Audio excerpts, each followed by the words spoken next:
बिस्मिल्लाहिर्रहमानिर्रहीम। अस्सलाम वालेकुम। खुश रहें, आबाद रहें, जहाँ भी रहें, हैप्पी रहें और हेल्दी रहें। मैं हूँ फ़ायज़ा और वेलकम करती हूँ आपको चटपटे पकवान में। आज आपके लिए लाई हूँ एक और मज़ेदार सा ड्रिंक, समर स्पेशल ड्रिंक है ये। आज मैं बना रही हूँ दूध सोडा, 3 फ्लेवर में बनाऊँगी। इंशाल्लाह आप लोगों को ये रेसिपी बहुत ही पसंद आएगी। तो जल्दी से चलते हैं रेसिपी की तरफ और बनाते हैं मज़ेदार सा दूध सोडा।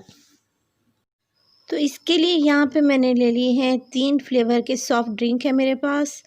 आपको अच्छी तरह पता होगा कि कौन से फ्लेवर है ये। और इसके बाद मेरे पास है 3 कप दूध और 3 टेबलस्पून है मेरे पास चीनी और है आइस क्यूब्स।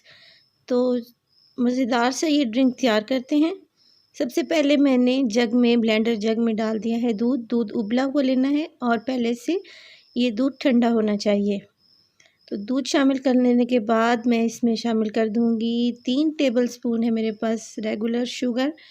अगर आप कम इस्तेमाल करते हैं तो आप इसकी क्वांटिटी कम भी कर सकते हैं। यहाँ पे बहुत सारे चाहिए होंगे मुझे आइस क्यूब्स, ताकि ये ठंडा और मज़ेदार सा बने।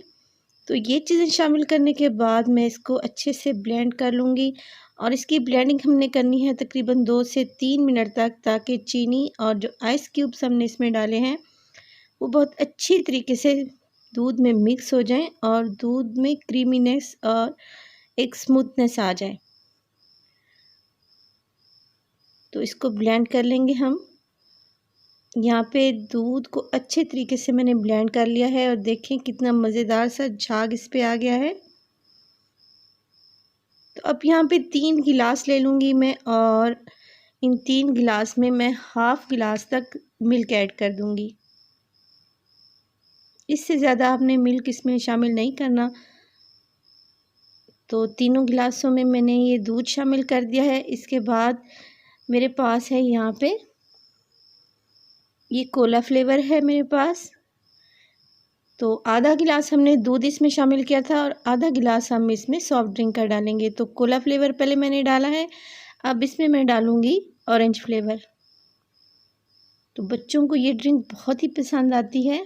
इसके बाद मेरे पास है यहाँ पे वाइट सॉफ्ट ड्रिंक या 7 अप फ्लेवर। तो ये 3 तरीके से मैंने दूध सोडा रेडी कर लिया है। बहुत ही मज़े का और रिफ़्रेशिंग होता है और गर्मियों में बहुत ही ये टेस्टी और मज़े का लगता है। तो लाज़मी इस रेसिपी को ट्राई करें और अगर मेरी रेसिपी आपको अच्छी लग रही है तो विज़िट करें चटपटे पकवान पे। इसके अलावा और भी आपको मज़ीद और अच्छी रेसिपीज़ मिलेंगी और इंशाल्लाह चटपटे पकवान आपको लाज़मी पसंद आएगा। तो मिलती हूँ आपसे नेक्स्ट वीडियो में नेक्स्ट रेसिपीज़ के साथ। फ़ायज़ा को दीजिए इजाज़त। अल्लाह निगहबान।